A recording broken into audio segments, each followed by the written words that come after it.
నమస్కారం NSTV news కి స్వాగతం. నా పేరు సంధ్య. ఇక వార్తల్లోని ముఖ్యాంశాలను ఇప్పుడు చూద్దాం. Shri Saraswati educational charitable trust ఆధ్వర్యంలో పేద విద్యార్థులకు నోట్ బుక్స్ పంపిణీతో పాటు దేవస్థాన మహిళా సేవకులకు చీరల పంపిణీ కార్యక్రమాన్ని ఏర్పాటు చేశారు. కార్యక్రమంలో తూర్పు ఎమ్మెల్యే మొహమ్మద్ నసీర్ ముఖ్య అతిథిగా పాల్గొన్నారు. ఈ సందర్భంగా ఎమ్మెల్యే మాట్లాడుతూ 200 మంది పేద విద్యార్థులకు పుస్తకాలు పంపిణీతో పాటు అదేవిధంగా దేవాలయాల మహిళా సేవకులకు చీరలు పంపిణీ చేయడం హర్షణీయమని అన్నారు.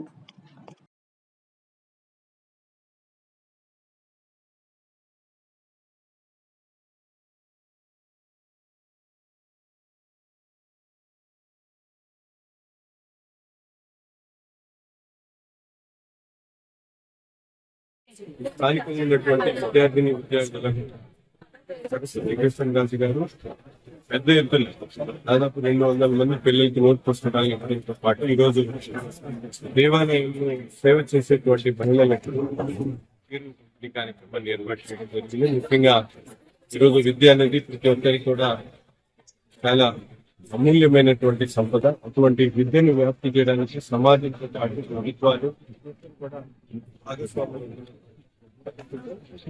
కృష్ణరాజు గారు తప్పకుండా విద్యార్థులు కూడా తమ జీవితాన్ని మెరుగైనటువంటి సంపాదించేసి అమూల్యమైనటువంటి సమయాన్ని వృధా చేస్తున్న ఈరోజు విద్యతో పాటు అనేక రకాలుగా నైపుణ్యాలను పిల్లలు అలవర్చుకుంటే తప్పకుండా భారతదేశంలో ఆంధ్రప్రదేశ్ నాలెడ్జ్ హబ్ గా మారుతుంది గారి ఆలోచన సరస్వతి చారిటబుల్ ట్రస్ట్ 2013 నుంచి ఈ రోజు వరకు కూడా ప్రతి సంవత్సరము విద్యార్థులకు స్కాలర్షిప్లు కానీ పుస్తకాల పంపిణీ కానీ మహిళలకు చీరలు కానీ ఇవ్వటం జరుగుతుంది.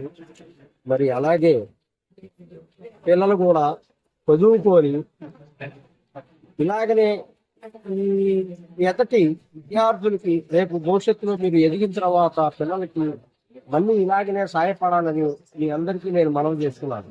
మీరు ఉన్నతమైన ఉద్యోగాలు చేస్తూ మీరు తల్లిదండ్రుల్ని కనిపెడుతూ మరి తోటి వారికి ఎవరికైనా మీ వంతు సహాయం చేస్తే భవిష్యత్తు బాగుంటది. మరి